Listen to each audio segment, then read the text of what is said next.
Excerpt from Satirical History of Nevada. New all too true blue alternative state histories.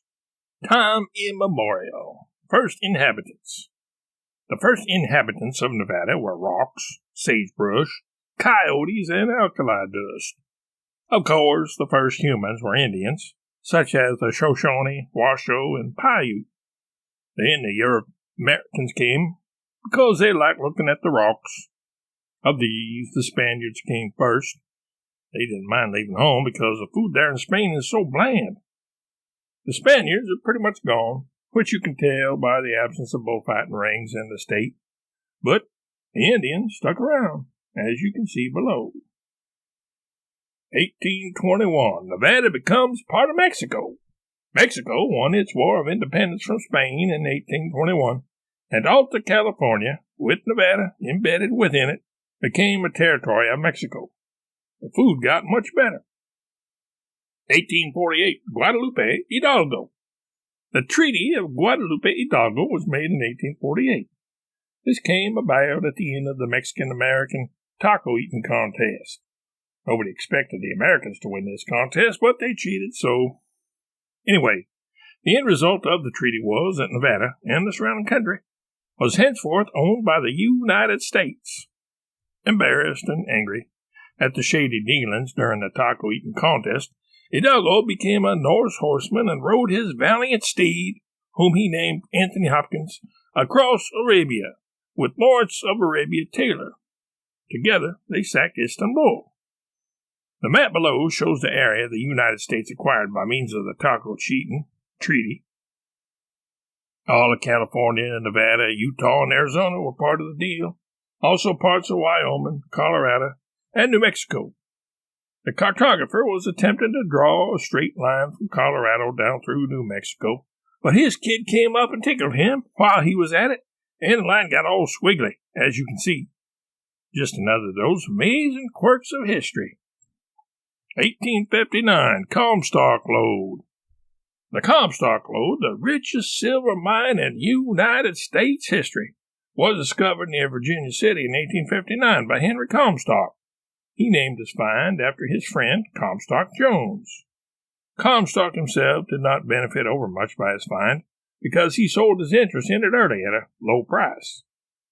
A rather fanciful and stylized notion of the lode and its setup are shown in this period picture from 1876. This is what the place actually looked like a few years earlier from above the ground. 1863, Clemens becomes Twain. While working as a correspondent for the Virginia City Territorial Enterprise in 1863, Sam Clemens signed one of his dispatches Mark Twain. The name stuck. Some years later, after returning east, Twain wrote the book Roughing It, about his experiences in Washoe, Nevada, as well as California and the Sandwich Islands, later renamed Hawaii. Below is a formal portrait taken from Roughing It of Twain drinking Slumgullion while on his way to Nevada. 1864, Statehood. Nevada became a state in 1864, after only 3 years of territoryhood. Because of the haste for Nevada to join the Union in the midst of the Civil War, Lincoln wanted as many non-slavery states in the Union as possible. The Nevada State Constitution was the longest Morse code telegram ever sent over the wires. This transmission from Carson City to Washington, D.C. took several hours. Some government artists came up with a stamp to commemorate the event, mostly because there were a lot of stamp mills in Nevada. Here it is in all its glorious technicolor. As you can see, Carson City was a strictly segregated city. As you can also probably easily deduce, many in Carson hailed from the Midwest. The greenhouses were occupied by Green Bay Packers fans, the blue ones by Detroit Lions fans, the purple ones by Minnesota Vikings fans, and the red ones by Chicago Bears fans. This often led to friction. 1899, the mother of all slot machines. Good time Charlie Fay invented a slot machine in 1899. He named it the Liberty Bell. This slot machine became the mother of all other slot machines, in that it served as a template or model for all that followed. In 1960, there were 16,067 slot machines in Nevada. By 1999, this number had grown 13-fold to 205,726, one for every 10 residents. Some of the progeny of that mother of all slot machines are seen below. 1931, big-time gambling made its start in March of the year of our Lord 1931, when Governor Honoré de Balzac signed into law a bill legalizing gambling in Nevada. That same year, the Paradise Club, the first casino on the Lost Wages Strip, opened to accommodate all the necessary psychiatrists, policemen, prosthetic manufacturers, and such that would be needed. The village of Lost Wages grew from a comfortable 5,000 residents in 1930, the year before the legalization of gambling, to more than 600,000 at the time of writing now. A 120-fold, no pun intended, increase. A prescient history nerd had the foresight and exercised the forethought to make a daguerreotype of some of its smart customers who arrived in Lost Wages. 1931 to 1936, Hoover Dam constructed. From 1931 to 1936, Hoover Dam was constructed on the Nevada-Arizona border. It was named for a brand of vacuum cleaner.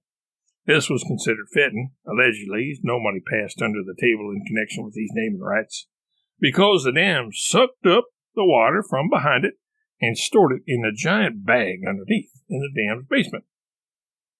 Ansel Adams took a picture of the dam because he was threatened that if he didn't, they would dam Yosemite, just like they had Hetch Hetchy before that. Adams slipped his gear to the desert and got this shot. The water you can see in the picture above is no longer there. It flowed downstream. Adams got closer and tipped his camera sideways to get this snapshot too. Hard hats were first invented specifically for workers on the Hoover Dam, but not until 1933, when many had already gotten bashed on the noggin and received concussions. Some even fell off or were pushed off the top of the dam and broke some crowns on the way down. It was fun while it lasted. 1942, Area 51. The immensely popular underground disco nightclub Area 51 opened in 1942, somewhere in the Nevada desert. Nobody goes there anymore because it's too crowded, but the site still has historical significance because it is the venue where Frank Sinatra, using his undercover name, Frank Snotrag, introduced disco in a top-secret meeting with musicologists, social engineers, and other mad scientists. In more recent times, John Revolton has been seen there on multiple occasions. When he shows up, Revolton usually, apropos of nothing, dances on a mechanical bull and waves his fedora around. Not understanding why anybody in their right or left mind would listen to, let alone dance to, disco music, the government commandeered the area around the club and is running top-secret psychological experiments there in a probably vain attempt to find out. If you try to spy on these proceedings, you will be greeted by this unwelcome sign, made available by Valor 137, who may or may not be a government spy or counter-spy. 1943, the Oxbow Incident movie. The Oxbow Incident, a 1943 movie, which was later used as the basis of a 1940 novel with the same title, was directed by Bill Sickman and starred Henry Dana, Jane Fonda, and Nanook, also known as the Mighty Quinn. The setting for the flick is Bridgers, Wales, Nevada, 1885. The protagonist walks into a saloon and there hears the rustling of the dress of a woman who is wearing cowbells around her neck. He laughs and jokingly suggests, "More cowbell!" The men in town, not seeing the humor in the situation, and who are all related to the woman in one shape or form, threaten to hang the jovial stranger for his overly familiar manner. He buys them whiskey and they forget about it. This is where the whole incident took place. Photo made available by Forlix. 1951 to 1992, nuclear testing begins and ends. Nuclear testing began in Nevada in 1951 when somebody accidentally dropped a 1-kiloton bomb on a Frenchman, knocking him down and squashing him flatter than a flapjack, also known as a Johnny cake. Even his beret got mangled beyond repair.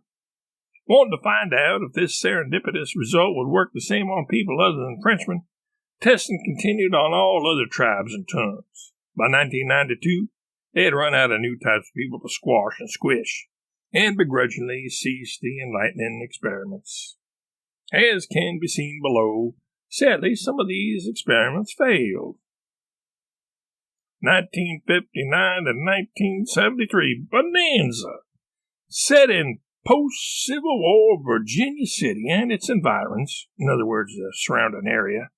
The television infomercial, Bonanza, was broadcast from 1959 to 1973 on ABC, NBC, or CBS. It had to be one of these three, since there were only 3 channels back then. The Civil War era was the same time period that Sam and Orion Clemens were in the area, Secretary in the Territory and reporting for the Virginia City Territorial Enterprise. Bonanza featured a widower named Naphtali and his sons Adam, whom he had hoped would become a skilled mathematician, Haas, named that not because he was Dutch, but because he looked like an avocado at birth, Little John, a hired hand named Ken Corney, and their Chinese cook Skip Dance, who always came in right on cue. Here's Dan Tackler, who played Hoss on the set. As you can tell, he no longer looked all that much like an avocado by this stage of his life. Dad, burn it, Paul, turn that camera off, would you? 1972, Beer and Tannin and Lost Wages. Beer and Tannin and Lost Wages is a guidebook to that city by Fisher S. Thompson. It tells about the best brew pubs in town, as well as the preferred places to get your hide tanned. As to the latter, eschew in the natural way, which is considered gauche and plebeian by Lost Wagians, indoorsmen and indoorswomen can fake a healthy tan by subjecting their skin to a microwave slow bake for the cheap but twice the price rate of $49.99 for a half-hour session at many joints on the Strip. As an added bonus in the book, author F. Gonzo Thompson also reveals the rest of the story behind the well-known expression, the money you bring to Lost Wages stays in Lost Wages. 1976, The Shootist. Duke Wayne Snyder made his last movie in 1976. The Shootist was set in 1901 Carson City.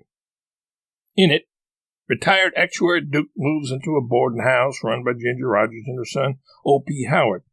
Duke's old friend and doctor, Rod Stewart, advises him to get a life and do something exciting for once. So Duke challenges Daniel Boone, Captain Morgan, and humanity to a winner-take-all game of bingo. Duke gets so excited that he suffers a myocardial infarction, following which O.P. takes his hand and plays out his strength. Here's Duke Wayne Snyder at the height of his actuary career when he had a disagreement with an IRS agent. Smile when you say my actuarial tables are goofed up, Pilgrim.